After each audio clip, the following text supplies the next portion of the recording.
ಈ ಟೀಕೆ ಮಾಡ್ತಾರಲ್ಲ ಇವರಿಗೆ ಪಾಪ ಸನಾತನ ಧರ್ಮದ ಬಗ್ಗೆ ಗೊತ್ತಿಲ್ಲ. ಅದ್ರ ದುರಂತ ನೋಡಿ, ನಮ್ಮಲ್ಲಿ ಚಂದ್ರಯಾನದ ಸಕ್ಸಸ್ ಅನ್ನ ಬಯಸುವ ವಿಜ್ಞಾನಿಗಳು ದೇವಸ್ಥಾನಕ್ಕೆ ಹೋದ್ರೆ ಟೀಕೆ ಮಾಡ್ತಾರೆ.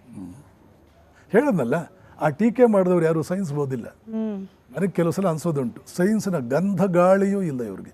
ಅವ್ರನ್ನೆಲ್ಲ ಕರೆಸಿ ಒಂದು ಸೈಂಟಿಫಿಕ್ ಆಗಿ, ನಮ್ಮಲ್ಲಿ ಕೆಲವರು ಸ್ವಾಮೀಜಿಗಳಿದ್ದಾರೆ, ರಾಮಕೃಷ್ಣ ಮಿಷನ್ನಲ್ಲಿ ಸರ್ವಪ್ರಿಯಾನಂದರು ಅಂತಿದ್ದಾರೆ, ಸ್ವಾಮಿ ರಂಗನಾಥಾನಂದಜಿ ಇದು ಹಿಂದೆ ಇದ್ದರು. ಇವ್ರದ್ದೆಲ್ಲ ಪುಸ್ತಕ ಕೊಟ್ಟು ಈ ಬುಕ್ಸ್ ಎಲ್ಲ ಓದಿ, ಪಾಪ ನಿಮಗೇನೋ ಒಂದು ಪೂರ್ವಾಗ್ರಹಕ್ಕೆ ಒಳಗಾಗಿ ನೀವೆಲ್ಲ ಈ ರೀತಿ ಟೀಕೆ ಮಾಡ್ತಾ ಇದ್ದೀರಿ, ನಿಮಗೆ ಗೊತ್ತಿಲ್ಲ. ನಾನು ಈ ಟೀಕಾಕಾರ ಇದಾರಲ್ಲ ಅವ್ರನ್ನ ಬೈಯಲ್ಲ, ಐ ಪಿಟಿ ದೆಮ್. ಅವ್ರಿಗೆ ಗೊತ್ತಿಲ್ಲ, ಯಾವುದೋ ಪೂರ್ವಾಗ್ರಹಕ್ಕೆ ಪೀಡಿತರಾಗಿ ಅವರು ಗುರುಗಳು ಅಂತ ಯಾರೋ ಒಬ್ರನ್ನ ಇಟ್ಕೊಂಡು, ಕೆಲವು ಯೂನಿವರ್ಸಿಟಿ ಪ್ರೊಫೆಸರ್ಸ್ ಕೆಲವರೆಲ್ಲ ಕೂಡ ಅವರ ಬಹಳ ಜನ ತೀರ್ಕೊಂಡಿದ್ದಾರೆ. ಇವಾಗ ಕರ್ನಾಟಕದ ಚಿಂತಕರು ಬಹಳ ಜನ ತೀರ್ಕೊಂಡಿದ್ದಾರೆ. ಇವರು ಸನಾತನ ಧರ್ಮ ಮಠಾಧಿಪತಿಗಳು, ಗಂಧಗಾಳಿಯೂ ಇಲ್ಲದ ಮಠಾಧಿಪತಿಗಳು, ಗಂಧಗಾಳಿಯೂ ಇಲ್ಲದ ಸಾಹಿತಿಗಳು, ಗಂಧಗಾಳಿಯೂ ಇಲ್ಲದ ಕೆಲವು ಕವಿಗಳು ಅಂತ ಅನ್ನಿಸ್ಕೊಂಡವರು, ತಮ್ಮನ್ನೇ ತಾವು ಚಿಂತಕರು ಅಥವಾ ಬುದ್ಧಿಜೀವಿಗಳು ಅಂತ ಕರೆಸ್ಕೊಂಡವರು. ಅವರ ಗಲಾಟೆಗಳಿದೆಯೇ ಹೊರತು ವಿಜ್ಞಾನಿ ಒಬ್ಬನೇ ಒಬ್ಬ ಭಾರತೀಯ ವಿಜ್ಞಾನಿಯಾಗಲಿ ಪಾಶ್ಚಾತ್ಯ ವಿಜ್ಞಾನಿ ಆಗಲಿ ಒಬ್ಬನೇ ಒಬ್ಬ ವಿಜ್ಞಾನಿ ಸನಾತನ ಧರ್ಮದ ಬಗ್ಗೆ ಒಂದೇ ಒಂದು ಅಂಕು ಡೊಂಕಿನ ಮಾತನ್ನು ಮಾತಾಡಿಲ್ಲ, ಅಪಸ್ವರ ತೆಗೆದಿಲ್ಲ. ಹೈಸನ್ಬರ್ಗ್ ಅಂತ ಒಬ್ಬ ಬರ್ತಾನೆ, ಒದ್ದಾಡಿ ಹೋಗ್ತಾನೆ, after my conversations about Indian philosophy, some of the vaguest ideas that I had, some of the ideas that appeared crazy and vague suddenly started making lot of sense ಅಂತ ಹೇಳಿ ಹೈಸನ್ಬರ್ಗ್ ಅಂತ ಹೇಳಿ quantum physics ನಲ್ಲಿ ಬರೋ ವಿಜ್ಞಾನಿ ಹೇಳ್ತಾನೆ. Quantum physics ಅಂದಾಗ ನೆನಪಾಯ್ತು, ಹೀಗೆ ಒಂದು ಸಮಿಟ್ ನಲ್ಲಿ ನಾನು ಕೇಳಿಸ್ಕೊಂಡಿದ್ದ ಮಾತು, ಕ್ವಾಂಟಮ್ ಫಿಸಿಕ್ಸ್ ಅತ್ಯಂತ ಕ್ಲಿಷ್ಟಕರವಾದ ವಿಷಯ ಅಂತ ಹೇಳಿ ಪರಿಗಣಿಸಲಾಗುತ್ತೆ.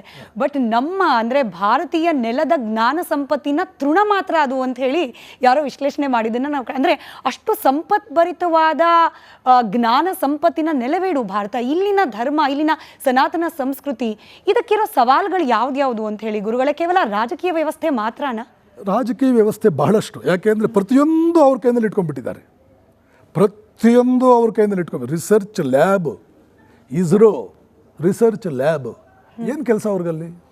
ಅವ್ರಿಗೇನು ಗೊತ್ತಾಗುತ್ತೆ ಆ research lab? Newton's first law of motion ಗೊತ್ತಿಲ್ಲ ಅವ್ರಿಗೆ. ಇವರೆಲ್ಲ ಕೂಡ ಇವ್ರಿಗೇನು ಬೇಕಿದೆಲ್ಲ ಕೂಡ ಏನೋ ಉಪಾಯ ಮಾಡಿ ಎಲ್ಲ ತಮ್ಮ ಕೈಯಲ್ಲಿ ಇಟ್ಕೊಂಡಿದ್ದಾರೆ. ಒಂದು ನೋಡಿ, ಕ್ವಾಂಟಮ್ ಫಿಸಿಕ್ಸ್ ಬಗ್ಗೆ ನೀವು ತಿಳಿದ್ರಿ, ಋಗ್ವೇದದಲ್ಲಿ ಅದರ ರೆಫರೆನ್ಸ್ ತೋರಿಸ್ತೀನಿ ನಾನು. ಶಂಕರಾಚಾರ್ಯರ ಮಾಯೇಂದ್ರ ಏನು ಅಂತ ಡೆಫಿನೇಷನ್ ಕೊಟ್ಟಿದ್ದಾರಲ್ಲ, ಅವರು ಕೊಟ್ಟು ಡೆಫಿನೇಷನ್ನ ಇಂಗ್ಲೀಷ್ ಟ್ರಾನ್ಸ್ಲೇಷನ್ನೇ ಇವತ್ತು ಅನ್ಸರ್ಟನಿಟಿ ಪ್ರಿನ್ಸಿಪಲ್ ಅಂತ ಏನು ಓದ್ತೀವಿ ಕ್ವಾಂಟಮ್ ಫಿಸಿಕ್ಸ್ನಲ್ಲಿ, ಅದು ಶಂಕರರ ಮಾಯಾ ತತ್ವದ ಇಂಗ್ಲೀಷ್ ಟ್ರಾನ್ಸ್ಲೇಷನ್. ನಾವು ಭಾರತ ಗುರುವಾಗಿ ಮತ್ತೊಮ್ಮೆ ಹೊರಹೊಂಬೋದಾ ಅಂತ ಚರ್ಚೆ ಮಾಡ್ತಿದ್ವಿ. ಬಟ್ ನಾವು ಹೇಳ್ತಿರೋದು ನೋಡಿದ್ರೆ ಭಾರತೀಯ ಪ್ರತಿಯೊಬ್ಬನೂ ಕೂಡ ವಿಶ್ವಗುರು ಆಗುವ ಸಾಮರ್ಥ್ಯ ಇರೋನು ಅಂತೇಳಿ. ಬಟ್ ಆಡಳಿತ ವ್ಯವಸ್ಥೆ ಅನ್ನೋದು ಎಷ್ಟು ಮುಖ್ಯವಾಗುತ್ತೆ. ಭಾರತ ಮತ್ತೆ ಆ ವೈಭವ, ಇದು ಗತವೈಭವ ತುಂಬ ಕ್ಲೀಶೆ ಪದ ಆಗೋಯ್ತು, ಬಟ್ ಸ್ಟಿಲ್ ನಮ್ಮಲ್ಲಿರುವ ಶಕ್ತಿಯನ್ನು ಮತ್ತೊಮ್ಮೆ ಪುನಶ್ಚೇತನಗೊಳಿಸುವ ನಿಟ್ಟಿನಲ್ಲಿ ಆಡಳಿತ ವ್ಯವಸ್ಥೆ ಅನ್ನೋದು ಎಷ್ಟು ಪ್ರಾಮುಖ್ಯತೆ ವಹಿಸುತ್ತೆ, ಅದ್ರ ಪಾತ್ರ ಅಂತ? ಆಡಳಿತ ವ್ಯವಸ್ಥೆಯಿಂದ ನಾವು ಒಂದೇ ನಿರೀಕ್ಷೆ ಮಾಡ್ಬೋದು, ಅವ್ರು ಎಷ್ಟು ಹೆಲ್ಪ್ ಮಾಡ್ತಾರೋ ಬಿಡ್ತಾರೋ, ಅವರು ಡಿಸ್ಟರ್ಬ್ ಮಾಡಲಿಲ್ಲ ಅಂದರೆ ಅದು ದೊಡ್ಡ ಉಪಕಾರ. ನೀವು ತಾಯಂದರ ಬಗ್ಗೆ ಮಾತನಾಡ್ತಿದ್ರಿ, ಹಾಗಾಗಿ ಪ್ರಶ್ನೆ ಕೇಳ್ತೀನಿ. ನಮ್ಮ ಭಾರತೀಯ ಸಂಸ್ಕೃತಿ ಹಾಗೆ ಧರ್ಮಾಚರಣೆಯ ಬಹಳ ದೊಡ್ಡ ಅಂಶ ಅಂತಂದರೆ ಮಹಿಳೆಯರನ್ನು ಪೂಜನೀಯ ಭಾವದಲ್ಲಿ, ನಾವು ಅದಕ್ಕೆ ಅನೇಕ ಉದಾಹರಣೆಗಳನ್ನು ಕೊಟ್ಟು ವಿವರಣೆಯನ್ನು ಕೊಟ್ಟು ಅದನ್ನು ಮಾತನಾಡ್ಬೋದು. ಆದರೆ ಇತ್ತೀಚಿನ ಘಟನೆಗಳನ್ನು ಗಮನಿಸಿದಾಗ ಗ್ಯಾಂಗ್ ರೇಪ್ಗಳಾಗೋಗ್ಬಿಡುತ್ತೆ, ಮಹಿಳೆಯರ ಶೌಚಾಲಯದಲ್ಲಿ ಮೊಬೈಲ್ಗಳನ್ನು ಇಡಲಾಗುತ್ತೆ. ನಾವು ಇನ್ನೇನು ದಸರಾ ಆಚರಣೆ ಪ್ರಾರಂಭ ಆಗ್ತಾ ಇದೆ, ದುರ್ಗೆಯ ಸ್ವರೂಪದಲ್ಲಿ ಪೂಜೆ ಮಾಡ್ತೀವಿ ತಾಯಿಯನ್ನು, ಆದರೆ ಅಂತಹ ತಾಯಿಗಳ ಮೇಲೇನೆ ಪ್ರತಿನಿತ್ಯ ದೌರ್ಜನ್ಯ, ನಾವು ಪ್ರತಿನಿತ್ಯ ನ್ಯೂಸ್ನ ಭಾಗವಾಗೋದನ್ನೆಲ್ಲ ಗಮನಿಸ್ತಾ ಇರ್ತೀವಿ. ಅಮ್ಮ, ಇದಕ್ಕೆಲ್ಲ ಕಾರಣ ತಂದೆ ತಾಯಂದಿರು ಮತ್ತು ಶಿಕ್ಷಣ ವ್ಯವಸ್ಥೆ. ನೀವು ಏನೇ ತಗೊಳ್ಳಿ, ಯಾವ ಪ್ರಾಬ್ಲಮ್ ನೀವು ತಗೊಳ್ಳಿ, ಇದಕ್ಕೆ ನಮ್ಮ ತಂದೆ ತಾಯಂದಿರು ದೇ ಆರ್ ಇನ್ಕಾಂಪಿಟೆಂಟ್, ಪೇರೆಂಟಿಂಗ್ ಸರಿಯಿಲ್ಲ. ಇದೆಲ್ಲ ಮಕ್ಕಳು, ಪುಟ್ಟ ಮಕ್ಕಳು ನೋಡಿ, ಗದಾಧರ ಮುಂದೆ ರಾಮಕೃಷ್ಣ ಆದವ್ರಿಗೆ ಅವರ ತಾಯಿ ಎಷ್ಟು ರೀತಿ, ಅವರೇನು ಓದಿಲ್ಲ, ಎಂಥ ಟ್ರೈನಿಂಗ್ ಕೊಟ್ಟರು ಗೊತ್ತಾ? ನರೇಂದ್ರನಿಗೆ ಅವ್ರ ತಾಯಿ ಭುವನೇಶ್ವರಿ ದೇವಿ ಎಂಥ ಟ್ರೈನಿಂಗ್, 4ನೇ ಕ್ಲಾಸ್ ಓದಿರೋದು ಭುವನೇಶ್ವರಿ ದೇವಿ, ಎಂಥ ಟ್ರೈನಿಂಗ್ ಕೊಟ್ಟರು ಗೊತ್ತಾ?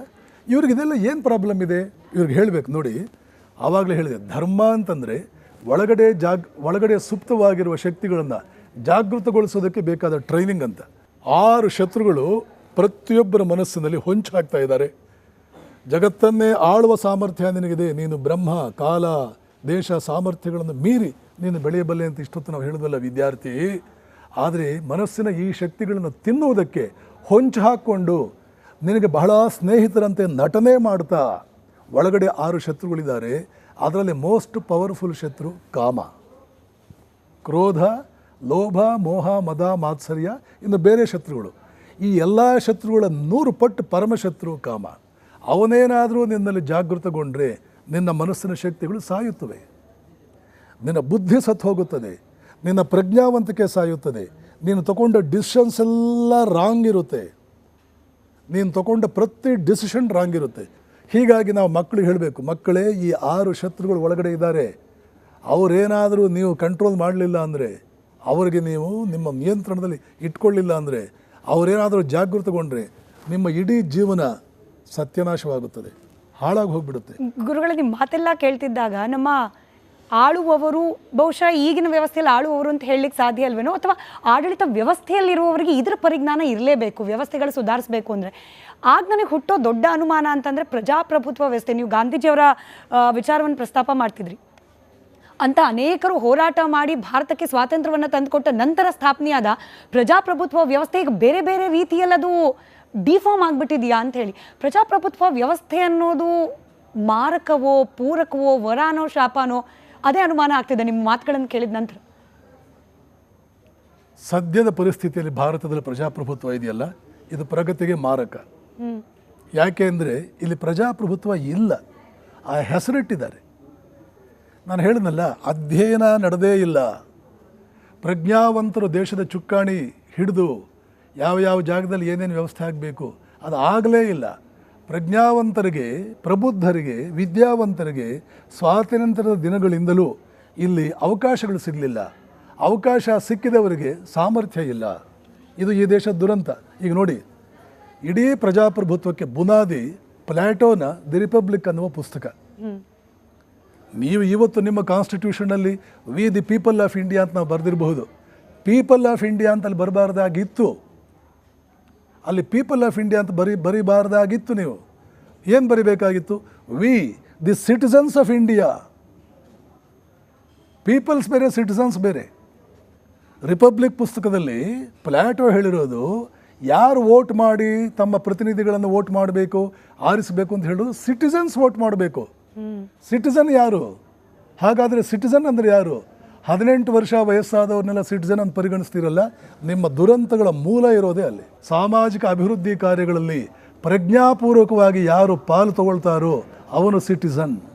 ಸಾಮಾಜಿಕ ಅಭಿವೃದ್ಧಿ ಕಾರ್ಯಗಳಲ್ಲಿ ಇವತ್ತು ನೀವು ಯಾರ್ಯಾರು ವೋಟ್ ಮಾಡ್ತಾ ಇದ್ದಾರೆ, ಇವರೆಲ್ಲರೂ ಸಾಮಾಜಿಕ ಅಭಿವೃದ್ಧಿ ಕಾರ್ಯದಲ್ಲಿ ಪ್ರಜ್ಞಾಪೂರ್ವಕವಾಗಿ ಪಾಲು ತಗೊಳ್ತಾ ಇದ್ದಾರೆ.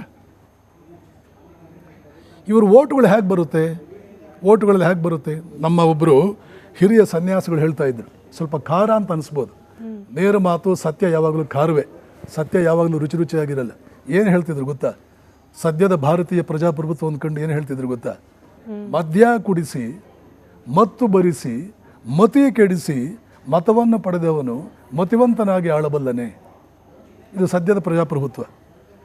ಯಾರು ಸಮಾಜದ ಹಿತಕ್ಕಾಗಿ, ಸಮಾಜದ ಅಭಿವೃದ್ಧಿಗಾಗಿ, ದೇಶದ ಹಿತಕ್ಕಾಗಿ ಒಂದಷ್ಟು ಎದ್ದು ಕಾಣುವಂಥ ಒಂದಷ್ಟು ಕೊಡುಗೆ ಕೊಟ್ಟಿದ್ದಾರಲ್ಲ, ಅವರು ಮಾತ್ರವೇ ವೋಟ್ ಮಾಡಬೇಕಾಗಿರ್ತಕ್ಕಂಥದ್ದು.